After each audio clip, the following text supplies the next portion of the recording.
Nüüd me läheme uurime Vällamäge, mis tundub kui tavaline mets. Kuid tegelikult on see mets Eestis väga eriline. Hakkame liikuma siis ürgmetsa laadsesse põlismetsa osasse, loodusmetsa. Miks me ei saa selle kohta öelda ürgmets? No see kuusk on juba ka väga hea näide tegelikult. Kõiki neid tarkusi jagas meile Diana Pungar. Ta oli terve reisi aja meile giidiks ja tutvustas meile erinevaid tarkusi selle metsa kohta. Siin on näha metsa. Alguses pakuti seda okasmetsaks ja muid imelikke liike, kuid see oli siiski salumets. Siin metsas võib ka käia ise matkamas ja infotahvlitelt lugeda infot, aga siiski, et saada põhjalikumalt ülevaadet selle metsa kohta, tasuks tulla giidiga. Siin me kõnnime järgmise punktini, kus me uurisime murdunud puid ja nende elanikke, nagu näiteks kooreüraskid.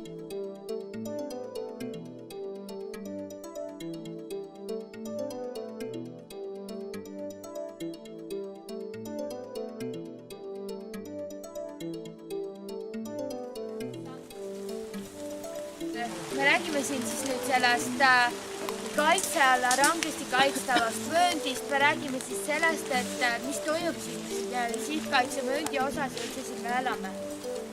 Et üldiselt meil koristatakse ära siis ainult matkaraja osa, et see oleks läbita.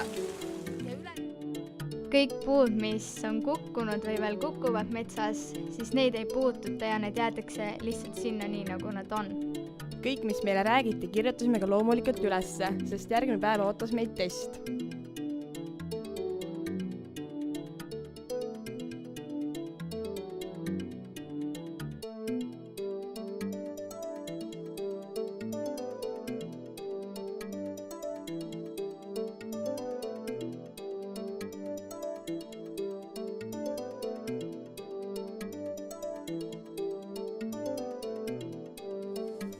Ja siis nüüd räägin teile loo sellest, kus jälle liigid omavahel seotud on. Et siin Vällamäel on metsa alles, liivane pinnast, väga hea elada, määrad teevad linnakut, on kõik hästi.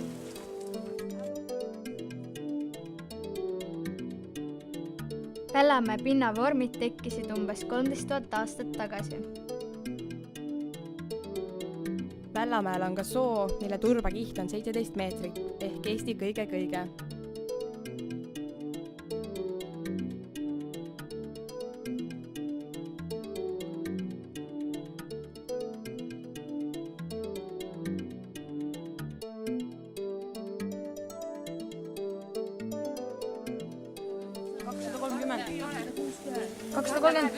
Joone vahe oli 5 meetrit, lõike esi 260 on teil küll lähim joon, aga nüüd võtte sinna punkti 5.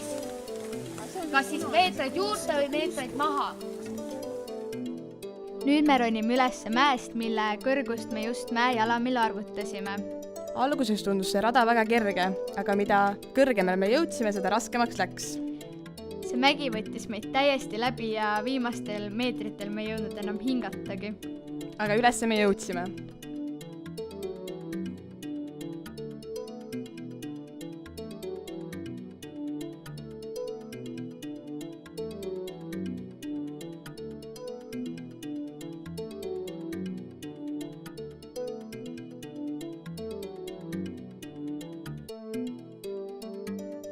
Mäe tippu jõudes palus giid meil ennast rühmadesse lugeda ja andis meile seejärel ülesande, et me teeksime ilmakaare.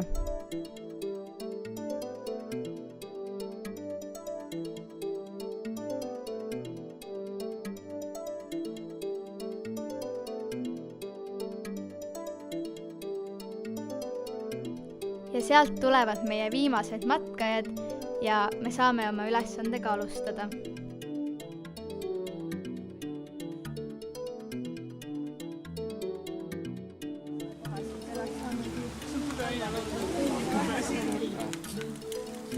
Jah? Kus ma olin? Kristus. 3,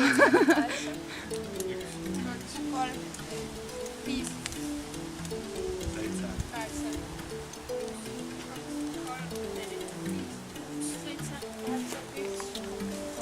4. Nii. Vällamäe kõrgus jalamilt on 84 meetrit ja merepinnast 303,9 meetrit. Terve raja pikkus oli 2,2 kilomeetrit, mis tundus meile väga lühike, kuid tegelikult oli päris pikk. Kui sa soovid näha Mäkra, siis tasuks kindlasti külastada Vällamäge öösel.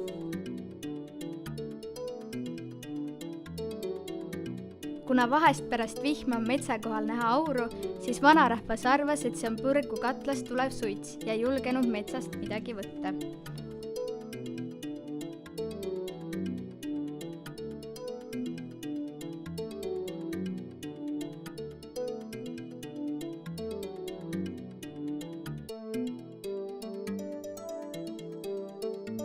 See on meie emotsioonide ring, kus igaüks pidi ütlema, mis talle meelde jäi või meeldis.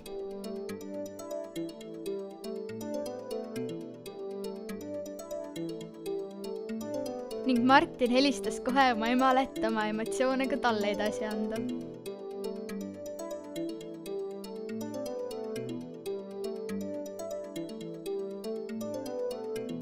Kui meie matka algas vihmasajuga, siis tagasi jõudes saime rohkelt päikest.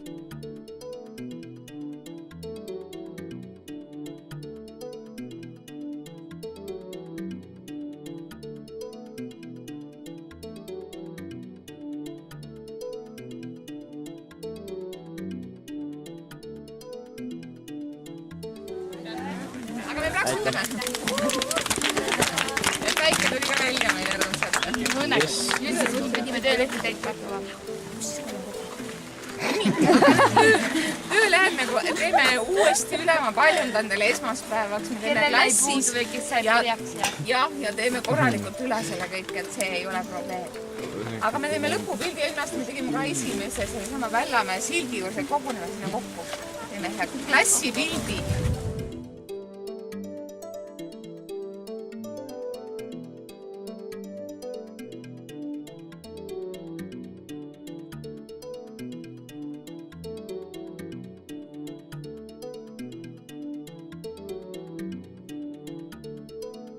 Ja viimane koht, mida me külastasime, oli Hinni kanjon.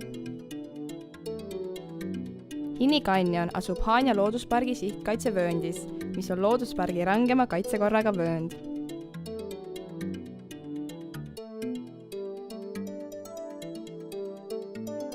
Hinni kanjon on sälgkorg. Seal paljandub liivakivim ja kasvab omapärane taimestik. Sarnaselt Taevaskojale on ka siin hoolimatute inimeste poolt rikutud liivakivi paljandid.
Minu nimi Monika. Mina olen Birgit ja meie loodusreis on jõudnud lõpusirgele. Oli väga tore. Ja väga seiklusrikas. Meeldiv. Kohtumiseni. Järgmisel korral! Lähme juba näeme Tilleorus. Aitäh! Ma mõtlen tagasi kõik.